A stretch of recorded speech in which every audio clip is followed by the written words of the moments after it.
মুর্শিদাবাদে ঐতিহাসিক বাবরি মসজিদের আদলে মসজিদ নির্মাণকে কেন্দ্র করে তোলপাড় চলছে পশ্চিমবঙ্গের রাজনীতিতে।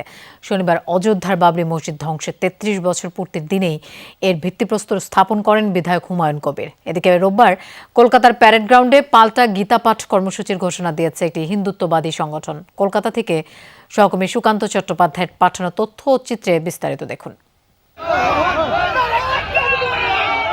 কেউ মাথায় করে আনছেন ইট, আবার কেউ দিচ্ছেন অর্থ। পশ্চিমবঙ্গের মুর্শিদাবাদে বাবরি মসজিদের আদলে মসজিদ নির্মাণের জন্য সাধারণ মুসলিমদের এই স্বতঃস্ফূর্ত অনুদান।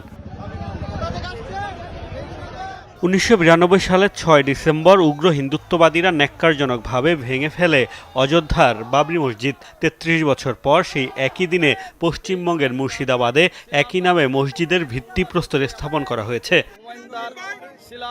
ভরতপুরের বিধায়ক হুমায়ুন কবিরের বাবরি মসজিদ নির্মাণের ঘোষণাকে কেন্দ্র করে কয়েকদিন ধরেই উত্তপ্ত পশ্চিমবঙ্গের রাজনীতি। এমনকি নিজ দল তৃণমূল কংগ্রেস থেকেও বহিষ্কৃত হয়েছেন তিনি। তবে অনড় হুমায়ুন সব উপেক্ষা করেই বাবরি মসজিদের ভিত্তিপ্রস্তর স্থাপন করেছেন। সেই বাধার কথা পরে জানতে পারবেন।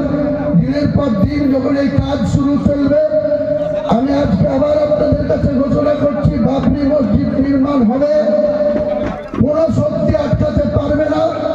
মুর্শিদাবাদের বেলডাঙ্গায় শনিবারের কর্মসূচিকে কেন্দ্র করে শুক্রবার থেকেই বাড়ানো হয় নিরাপত্তা ব্যবস্থা। মোতায়েন করা হয় র্যাপিড অ্যাকশন ফোর্স।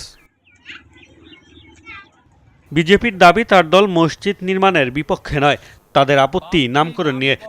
যারা ইসলাম মানেন তারা মসজিদ বানাবেন, হিন্দুরা মন্দির বানাবে, খ্রিস্ট ধর্ম যারা মানেন তারা গির্জা চার্চ বানাবেন, শিখ যারা তারা গুরুদ্বারা বানাবেন, এতে আপত্তি নেই, কিন্তু নামকরণে আপত্তি আছে।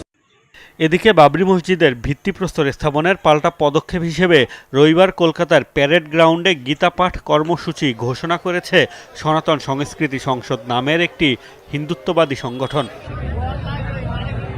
মোস্তফা মাহমুদ, যমুনা নিউজ। মা, পিম্পল 5 দিনেই চলে যাবে। যাবে না মা। যাক, নিমের 5 অংশের পাওয়ারে 5 দিনেই দূর হবে পিম্পল। হিমালয়া পিউরিফাইং নিম ফেস ওয়াশ।